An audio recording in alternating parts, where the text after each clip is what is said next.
This is the Next Bite of Life podcast, the place to be to hear personal stories from expats, digital nomads, and everybody else taking their next bite of life.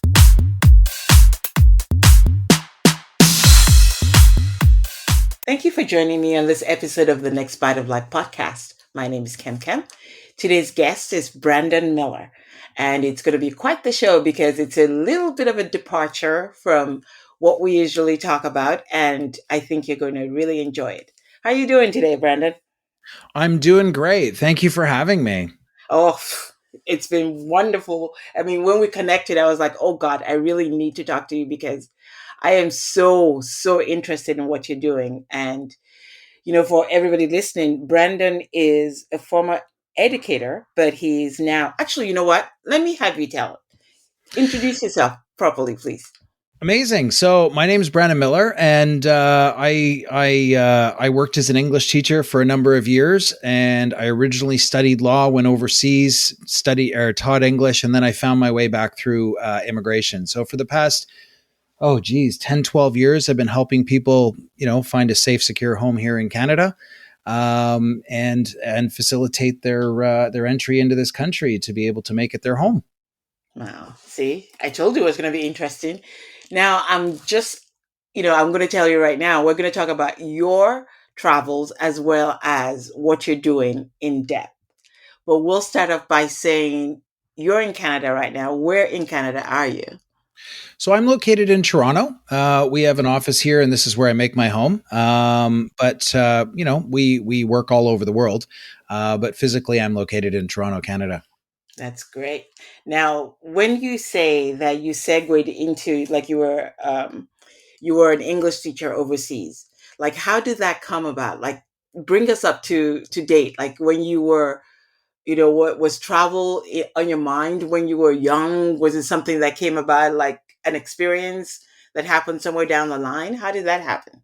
So as with most people who probably go teach English overseas for the first time, I was fresh out of university, 10 days to be exact, from graduating university to being on the ground in Seoul in Korea. Wow. And that was the old time when it wasn't Incheon. I was in the airport, and I remember it was a very quick decision. It was like, okay, I'm going to teach English. Rent apartment, sublet, sell car, move life from Ottawa back to Toronto, get on plane and go over to Korea. So I remember sitting at the airport and looking around, and I was like, wow, like I only recognize the Coca-Cola sign and the airline that I came in on. And I was like, what am I doing here? But I'll tell you what, I dove in, I had a really great attitude, and it was the best experience, and it changed my life forever. Well, at the same time, I was only intending on going for a year, but as with, some people that graduate from school, they don't know exactly what they're going to do or what they're going to find. And for me, that was just one of those experiences that changed the course of my life. I was going to go for a year, come back, either go to school or take some of the job offers, some of the really good job offers that I turned down with a lot of eyebrows raised at me. But no, it was fantastic. I ended up staying there for 4.5 years and living around the world for about 15. Wow. So, yeah. 15 years from such a quick decision. Yeah. Yeah. And then, so I did that. I started a business. I was in educational consulting, but then I got into my 30s and I said, you know what? Not really happy with what I'm doing at all. And I by mistake, I did a contract with a company that also had an immigration leg to them. And I started looking at it. I was like, that's interesting. Now, I originally studied law, and what had happened was I got into education, and my heart was always in working in the legal field. And I found this. I came back. I re-educated myself. I already had a jump on everything with prior experience that I had. And that's it. And I moved back to Canada. It was a great time. My first daughter was born overseas. And I just started Where exactly? She was born in the Philippines, so I lived in the Philippines for about 8 years as well. It was a nice home base for Asia, obviously with the weather and the access to the language and the certain amenities that are available there. So It was great. It was great. And I was a big scuba diver at the time too, so it had some pretty world class scuba diving. Wow. It's amazing because, when you talk to people, there's a lot of people moving to the Philippines to retire, but you actually did it backwards. I mean, and you obviously did it way before everybody was heading there. So you I were one of the the first people, right? I did a pre-retirement. I like to say but I was running my business from there, and it was funny because when I got back, I came back from Korea. I was in Toronto for a couple years, and then I was like, I really kind of want to go back overseas, and I traveled. I was lucky. I got to travel all over Asia, quite extensively, and I just found the Philippines by mistake on a whim, actually. A buddy of mine was going down to do some scuba diving for a few days, and I said, yeah, I'll go with you. And I just was like, this place is awesome. So it was always something that was close to my heart. And I still have attachments to the country to this day. A lot of my clients are from there. I married somebody from there, and we yeah, we spend a lot of time there. So yeah, it's certainly part of my life now. Oh, that's great. I mean, that is awesome. You not only left to like have an exciting life, but you also found love and you got married and you're back home. Was it hard adjusting after you got back to Canada? Oh, that's a great question. And yes, yes, it was. I always, one of the things that I do in my practice, if you talk to any other immigration person, they just focus on doing a lot of the paperwork, and that's it, because that's the job. Yeah. I take it one step further, and that's kind of what the book and my system's about. Is there's the immigration process, but there's also the settlement process, and a lot of people don't really understand this, and Oof. it actually creates a lot of problems. I Yeah. understand it because prior to getting in and doing the immigration files, when I was transitioning, I was helping newcomers to Canada settle in, and I Yes. got to see firsthand the struggles. Well, at the same time, I had to reintegrate myself back in, and I was actually educated here. I had a network here. I had family here. I knew the place. And I didn't have as many of the challenges as people that are coming here. So there's a lot of people that will come here and do fantastically well. And there's other people that won't.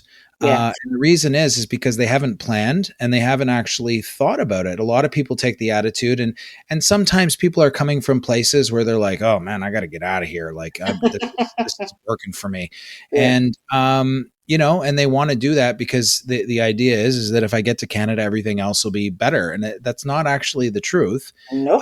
It can be if you understand how to unlock the stuff here and how to Mhm. do things properly, and that's one of the things that I take on with my clients.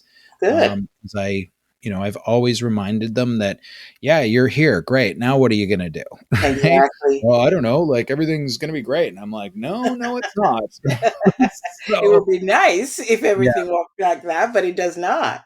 Yeah, yeah, but it's like anything in life, and if you plan and you get things put together, and deliberately what you have to do, and you do things in advance, you're going to do well. Yes. We all know this for anything that you want to take on, and immigration's no different. I think it's one of the biggest mistakes is that people underestimate the process, Oh and my God. I'm unfortunately. so glad you said that. Uh-huh. Oh yeah, totally. And unfortunately, what I find is that there's so much information out there, and people don't know how to distill it and apply it to their personal situation, Yeah. and they get the amplification comes from things like when you read the government website, oh, you can do this process yourself, and Yeah. I have a good chunk of people that'll come to me and they're like, I did this and I followed everything they said. And I'm like, yeah, they don't really tell you everything you need to do. Those are in the Exactly. operational manuals that you don't have. Yeah. It's So, true. When you think about people that come to Spain, for instance, here, and I mhm. tell them the same thing. I'm like, it is not what you think. I have a friend who has moved countries like three times, and she keeps getting it wrong because she expects it to be exactly like the US. She refuses to adjust her way of thinking and adjust her life to where she is instead of trying to bring where she was to where she is. I'm like, it just doesn't Mhm. work. But Exactly. And that again is another challenge that people have, is that it's all about the mindset. Like when I was in Korea, I was in Korea. Like I didn't sit there and be like, "Oh man, I wish wish I could get that box of Kraft dinner, that tomato soup, that comfort food." You know what I mean? I was Exactly. I was eating kimchi and rice like 3 times a day, and I'll tell you, quite frankly, as a side note, I love that now. Yeah. It's something, but initially, like if you make the choice to go to a new place, you have to embrace it. And but the funny thing is, and I find that a lot of people, there's enough of expat populations generally. And I was just having a conversation about this the other day with a colleague of mine where he was saying, it's totally possible for people to come here and actually not really integrate into it at all. All of the Mhm. services are in their own language. They have all access to the products, different things. And yes, that's true. And you always see people like that when you live overseas that, you know, they think you're crazy because you went to some like local's house. You know what I mean? It's Yeah, I like, know. right? Like, so you got to get out and experience it. Yes, exactly. Now, when you came back, no, actually, let me ask you this first. Of all the countries that you have lived in, which one would you say was your most favorite? Oh my gosh, that's so hard. That's why I asked it. Uh, I don't know. I Okay, let me make it easier. How Yeah, about the top you two gotta or make three? well, hands down, it's Korea and the Philippines. I spent the most amount of time in each of those countries, Yeah. and they taught me so much. Yeah. And it was just a fantastic experience. You know, being away for the first time, especially when you're so young and everything, I had some very dear friends that really took care of me, Yeah. and it's one of the things that has really impacted me and still impacts me today, where I know what it's like to be in a new country, Mhm. and I know what it's like to get that little bit of support, and that's what I like to do for my clients, because people did that for me. I remember the fear of my first weekend in Korea. I landed, there's a holiday there called Chuseok, which is like, um, a festival that they have there, or a 3 day holiday, 4 day, 5 day, whatever it comes out. But it's a long holiday. And I remember they got me settled in. I got into my place and everything's in Korean. I don't speak any of the language. One of the guys that was responsible for me said, "Okay, I'm going to disappear for the weekend. Here's your stuff, Oh my and goodness. I'm going to go. And here you go." And I didn't really have a phone. I didn't have anything. And he Not in says, those days. "Right." And everything, it was actually pagers back then. Uh, so I didn't know anything. And he said, "Listen, if you want to go out, here's where some of the people around town they meet up. Go there. You can meet some other Americans, Canadians, whatever." And he wrote my address down in Korean and Hangul on a piece of paper. So I So said, that if you "Cool." get lost, you can get back at least, Well, right? that's it. I remember going out. I went to this like local expat bar, met some people, and I had the piece of paper with the address in my hand all night, Mhm. because I was like, if I lose this, I'm screwed. Like I don't Yes. know where I'm going. I'm not going to see anybody for like 3 days.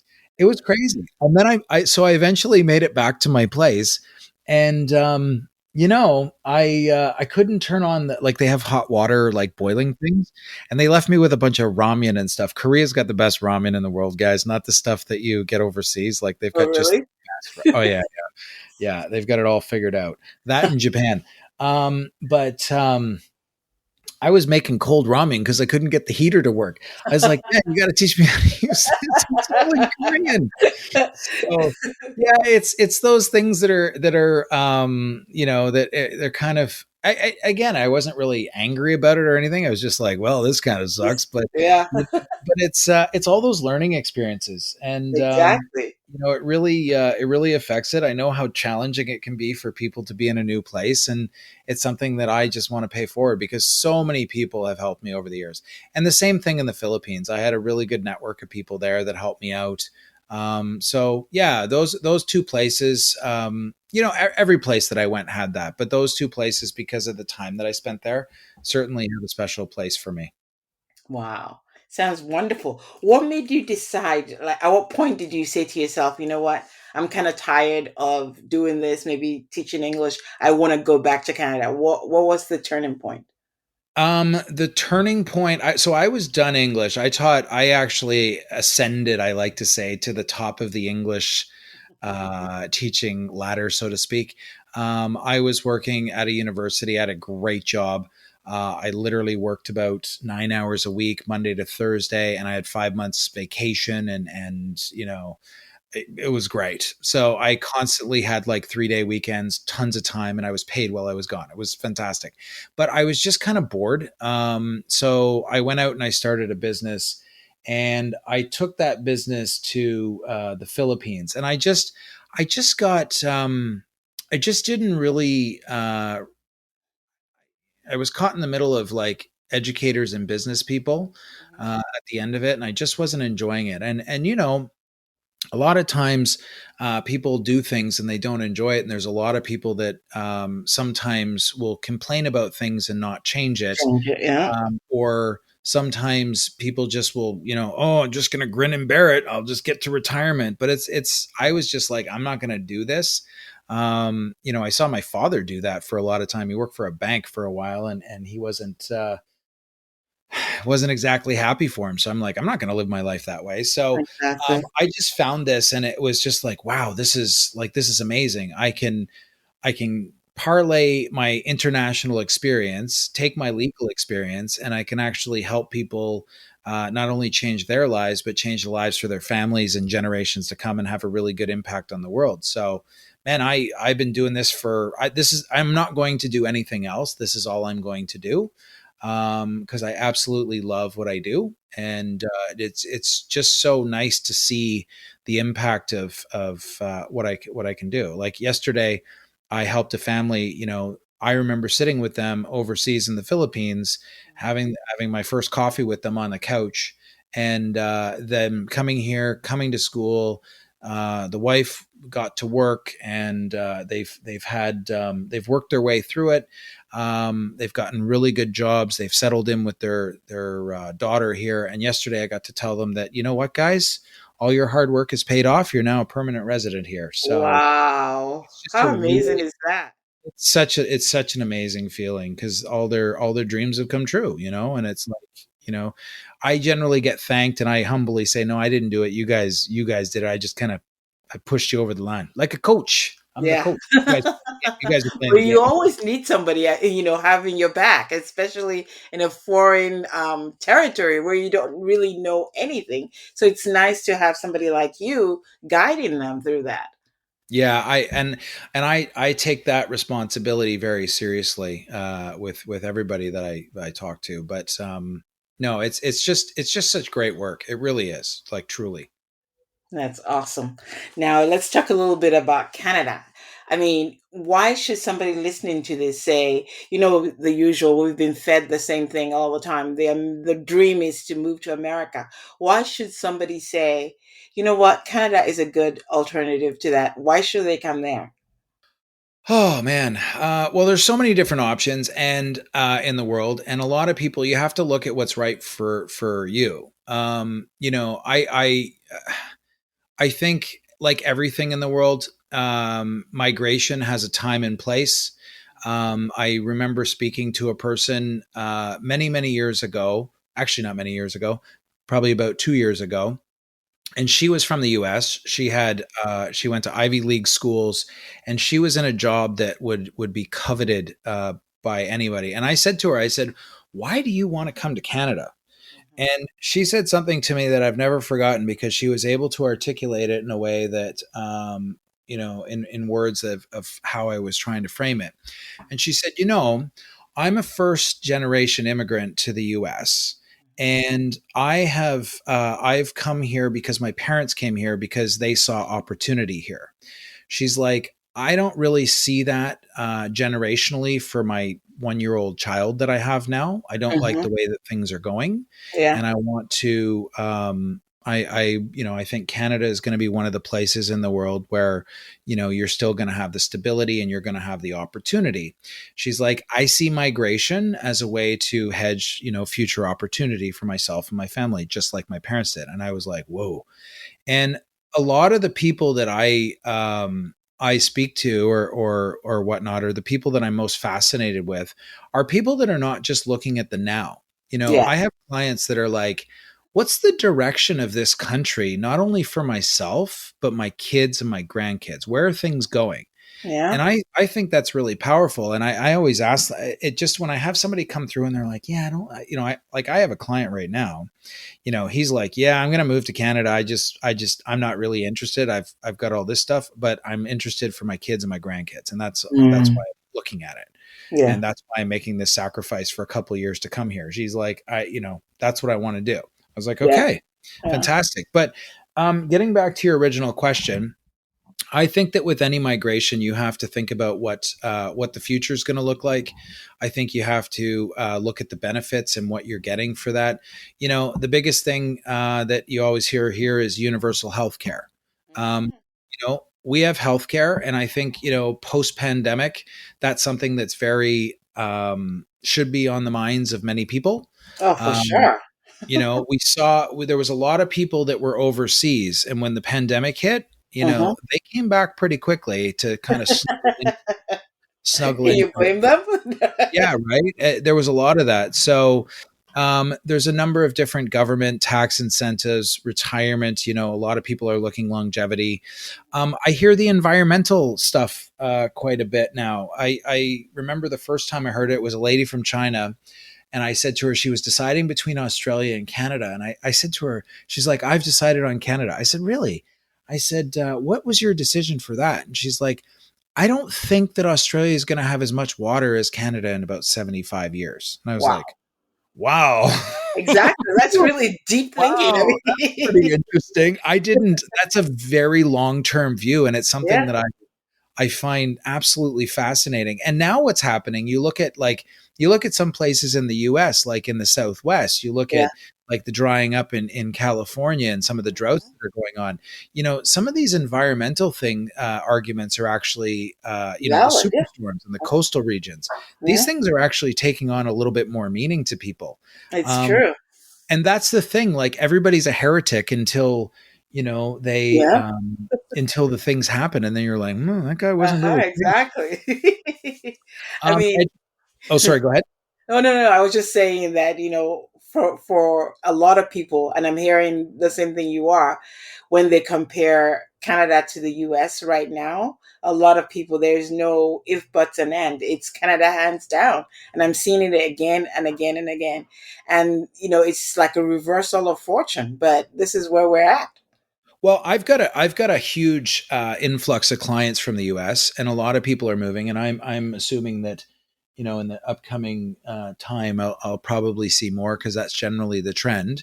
Yes. Um, but again, if you look at it, listen, here's what I've learned about living overseas for 15 years and traveling quite extensively.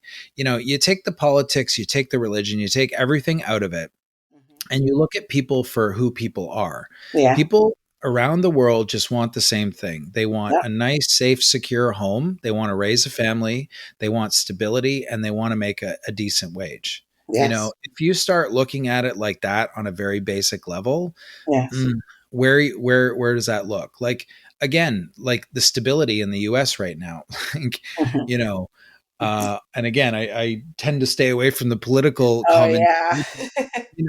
There's the stability that, like, it's questionable, Yeah. and yeah. So world's an interesting place, but when that Yes, when it that is. security happens, like, you know, I I'll see it when there's things that happen in not currently in Ukraine, but when Ukraine started to happen back in 2016, we see an influx. We obviously see an influx with the current situation.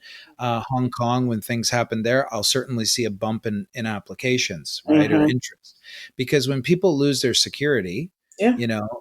like Maslow's hierarchy of needs, Mhm. people tend to start looking for that stability. And I believe that Exactly. Canada offers that. Yeah. No, it's true. I hear you, because that's exactly what happened to me. I got to the point where in the States, I'm like, you know what? this isn't working anymore. Where am I going to go next? And so you have to make the best decision for you.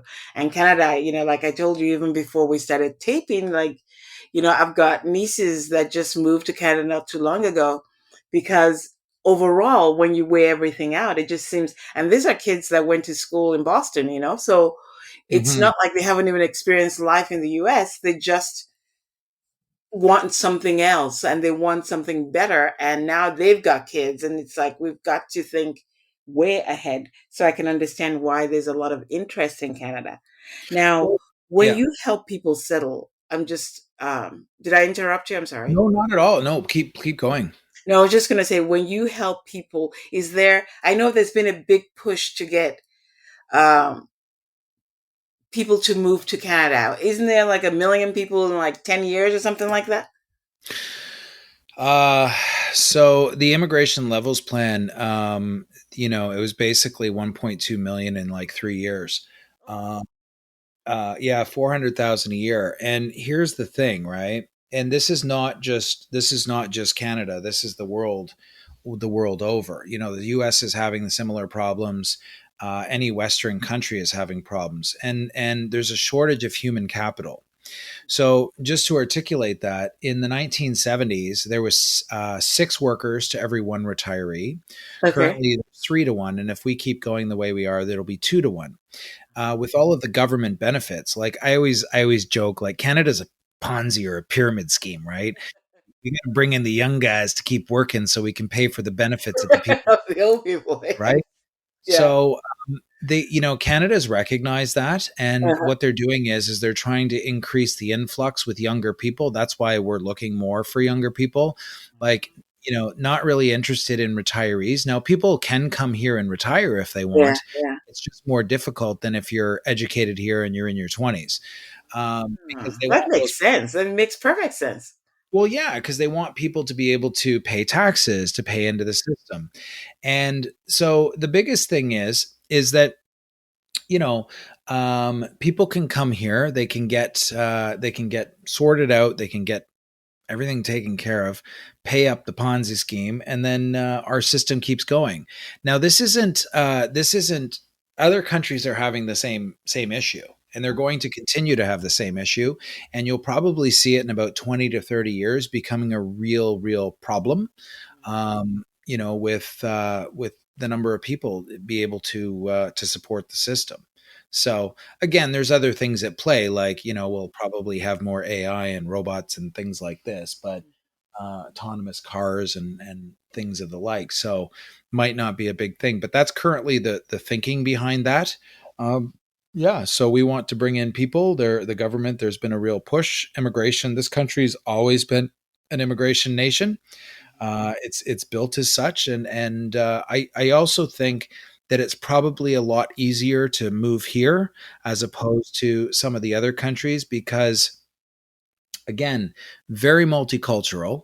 Um, People are very familiar. It's not so homogenous with one culture, for instance, Uh-huh. but they're used to newcomers, and they have a number of different services and things in place. And what I find interesting is no matter where you go, I wasn't attuned to this till I got into the industry as much.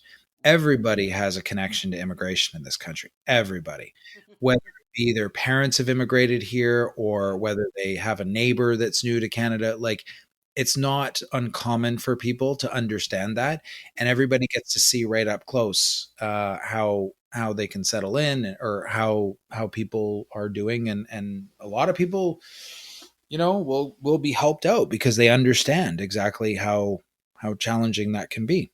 Mhm. And this is open to everybody from all countries, obviously. Now, Absolutely. As long as they, obviously there's things in place like security and medical checks. So, if they've if they've is been there an convicted age of war cutoff? crimes I or mean, I know something, you don't want retirees, but is there an age cutoff? Like if you're over 25, you can't come? it gets more challenging. Look, I've had clients in their 50s and 60s and I can still do that, but normally they'll have to come through, say, a business route. It's just a function of like how much money do you have to be able to start a business to come here. So I work with that. But if you're a worker, and then you're below like 29 or below 30, it's great.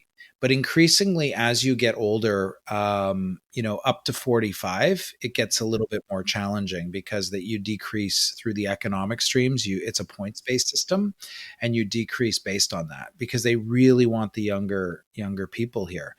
Um, Again, I have clients, I have a bunch of clients right now that I'm working with that are in their late 30s and early 40s, but it just takes more time, and there's more steps, and there's more things that need to be done.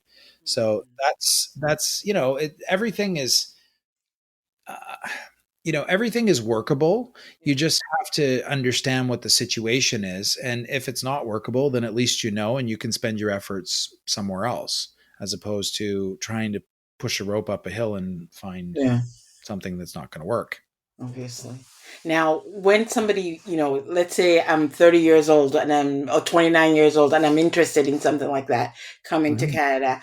Now, is the route being a student? Is it being a worker? Are you getting jobs before you move there? Or you can just move there and then work all that out? Whew, that's such a good question. No, that's a great question. So it's different for everybody is the short answer. Yeah. The long answer is that if you're skilled and you have skills and the skills are in demand, then yes, you could probably find a job. However, for an employer to be able to hire a person that's kind of untested is a bit of a challenge. In the last week and a half, I've dealt with I've had inquiries from two people, one in Sri Lanka, one in the Philippines, that have been working with Canadian employers remotely for a year and a bit, 2 years, in one case, and another one for 5 years. And the Canadian employer's like, I'm going to take you on. You can come over here, and I'll sponsor you to come over. See, the thing is that an employer to be able to find somebody, and this is where I would, your listeners, if they're in this spot, if they're just randomly sending jobs in and asking for jobs, an employer could have about eight to $10,000 investment to bring that worker over after it's all said and done with government fees and all of the things. That's a pretty big gamble to put on somebody that Yeah. you haven't tested out, and you don't know if they're actually going to be able to do the job or fit in.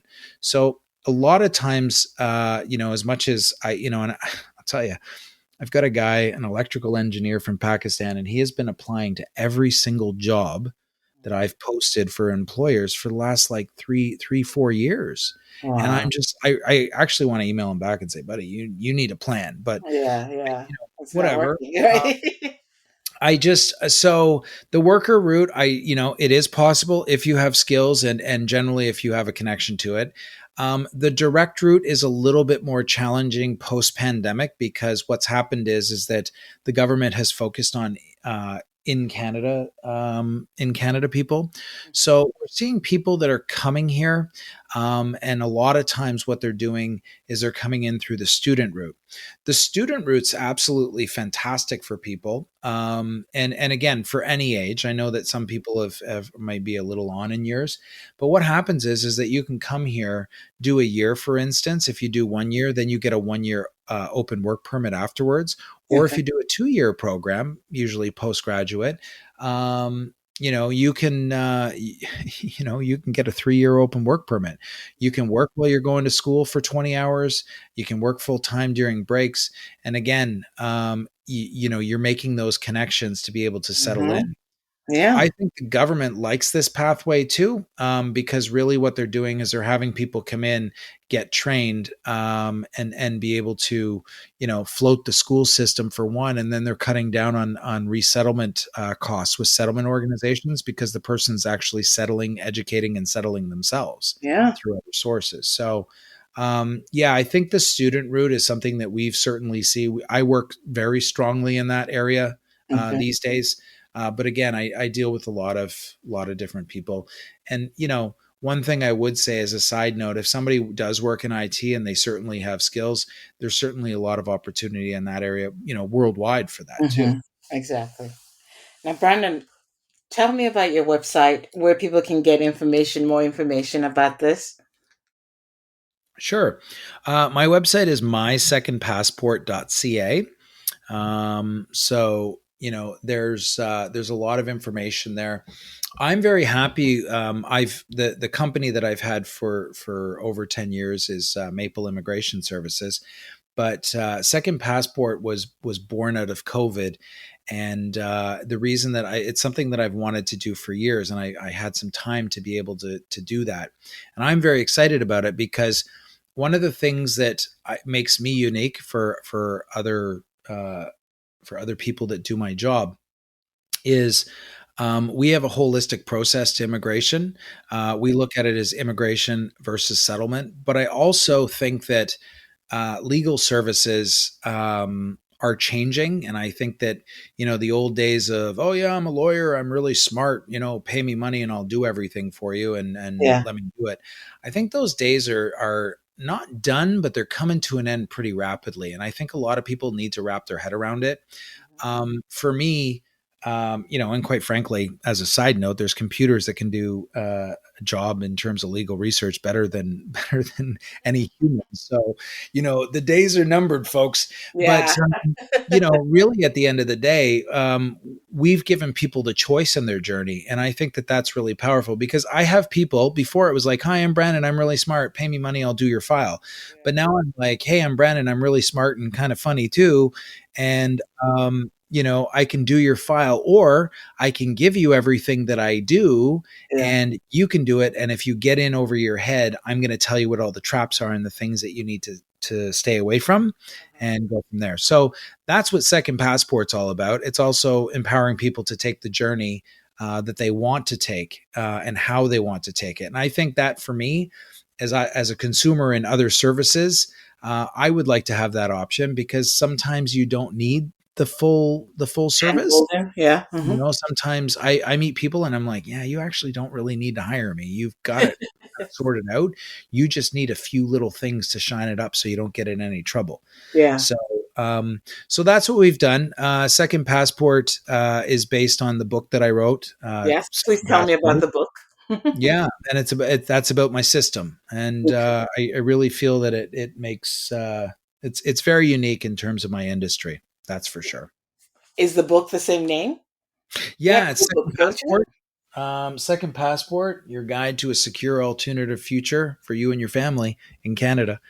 Um, yeah, that's the book. You know what? If you're linking this up and there's people that are listening to this, you know what I could say to them is if they want to just email me, they can do that. And my email is brandon@mysecondpassport.ca. If they email me and they say that they heard about me on your podcast, I'll send them a copy of the book so they don't have to go to Amazon and buy it. They can Oh, just that's great. I'm going read to it. have this on the show notes too. So for anybody listening who's interested in moving to Canada, finding out more information, getting in touch with Brandon, on the show notes, we'll have everything, the list of everything, the book, how you can get in touch with him.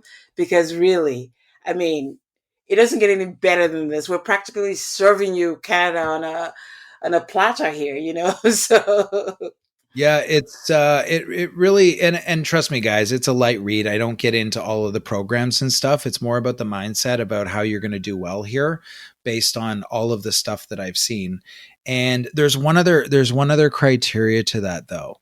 Is okay. if you're emailing me, you got to tell me why you're interested in Canada. And the reason that I'm interested to hear that is because as I said, like I'm always interested to understand what the motivation is for people to come here. Like that lady that I referenced with the China that was Hmm. coming from China and was with the water, I Yes. was like, I still think about that and I'm just like, wow, it's so impressive. I'm Yeah. really impressed with the thinking and the reasons that people want to come here. So I always ask people when I talk to them, hey, why do you want to come here? Right? Because I'm Yeah. just naturally curious about it. Yeah. So that's Plus, the thing. you don't want tire kickers anyway. It's like you have time. You want to help people, but you also don't want people that are just window shopping. You want serious people who have Oh, put a I little bit of thought into absolutely it. I absolutely do, and that's one of my criteria to work with somebody is that they have to be invested in the process, and those are my best clients, and those are the people that are going to do well here. Yeah. Is that they're invested in the process, they're treating it seriously, and some people need a little bit more help than others, and that's fine. I love helping people out, But again, I want them to be engaged. I want them to ask questions, and I want them to think about what they're doing, because this is not only a major life decision for the person, but for their family generations to come. Like, and I think about that. Like, you look at the people that, Canada was predominantly settled by European settlers. They came over on boats, and they traveled an ocean for, a month. And then they, if they didn't die from scurvy, they got Exactly. dropped off in a place where they had to, like, cut down and find shelter before the winter came, and find food. And hopefully they survived that first winter, and that was it. Now you can just hop on a plane, fill on some forms, and get an Airbnb and figure out what you're going to do. It's so much And we easier. still complain, oh, it's so hard, it's tough. Well, you think about that, and it's like, but the one thing that the commonality is that people, the spirit is still the same, and the reason for people moving, they're looking for better opportunity, Hmm. and they've got that explorer type, that thing, and there's people that are out there that will, oh, it's never the right time for me, or they don't think they can do it. Anybody can do it if they have the proper guidance and plan. But the one thing, and sorry, if I can just say one other thing, I've Oh gone on a no, I love it bit of. because that was going to be my question to you. So go ahead, Oh, please. well, ask me your question. No, my question to you was going to be like, what would be your advice for somebody who's thinking about doing this? And you were totally telling me, so just run with it. Oh, well, a lot of people I hear is like, it's never the right time. Hmm. And they think it's so hard, and there was a lady I spoke to who was in the US. She was from South Africa, and she was like, all these people were leaving, and it wasn't, I was like, why can't I do that? And it's like, you can do it.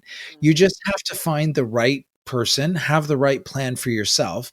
Getting online and reading like message groups on like Reddit or whatever, and like taking somebody else's situation and articulating yourself, Yeah. is like the worst thing that you can do, Hmm. because the immigration system is dynamic. It's changed in like the last 2 months, as opposed to like, The last week. changes all the time. Yeah. 10, 12 years ago, didn't really change that much. There was like, well, here's a new program, like, every couple of years, but there's no changes. Now we've had, just in the last 3 years, like, I am constantly keeping up to date on it. And, a lot of people, they can't do that. So if you have the right plan, you know what the opportunities are, you can find your quickest, easiest, and most cost effective way here. Yeah. And that's it. And you got to be realistic with, what are my future options, and research it. I think the biggest mistake that people make is they think it's too hard, or it's never the right time. And, I see that, oh, I'll just stay in this job a little bit longer and I'll make more money. That, my friend, is called the golden handcuffs. You're Yeah. And they drop dead before they can enjoy right. it. And then they get too old and they're like, man, I wish I did that. That's called Exactly. regret. you Yeah. know so again, I see people like that. Like, I'll have people that'll come and talk to me, and they're great. I'm like, hey, listen, you can do it. And then they're like, okay, and then they fall off, and then they come back 2 years later. Heck, I just had it this week from a couple from England, and I told them about this program that they were perfect for. Yeah. Now they still do have an option to be able to get here because it's under one of the business programs, but they're like, hey, we want to do that program. We're ready. I'm like, that program doesn't exist that way anymore, and it's too Uh, difficult, and it's not going to work. So I think that's the biggest thing. People always wait. They never find the right time. They don't know how easy it is. And that's it. So again, not to shamelessly self promote, but if people do want to reach out, and they want to check it out, we got a ton of resources. I like to educate my clients first, or my prospective clients first, so that they can make an informed decision. And that's that. Yeah. And great. hopefully I've done a bit of that today. Yes, you did. Now, please, once again, just tell us the website once again so people can check it out. Sure. It's www.mysecondpassport.ca. So .ca for Canada, guys. So yeah, just go there. There's a ton of really great information there, a resources section. And again, if people email me, Brandon at My Second Passport, no, that doesn't go to some spam list or whatever. It actually does come to me, and you will receive a response from me. then I can get some resources in. But let me know that you heard about me here. Send me also, tell me why you're interested in Canada, and I'll send you a complimentary ebook there, and you can read that, and we'll go from there. Fantastic. Thank you, everyone, for listening to the show. I hope it was of help to you. And if you're thinking about moving to Canada, this is a great first step. It doesn't get any better than this. Brandon, thank you so much for joining me today. And once again, like I said, we'll have the show notes where we'll have all of Brandon's information so you can get in touch with him. But again, Brandon, I couldn't have asked for a better interview. Thank you. Thank you so much. It's been so much fun. We'll see you in the next episode, but we will, or hear you, or whatever it is. Bye.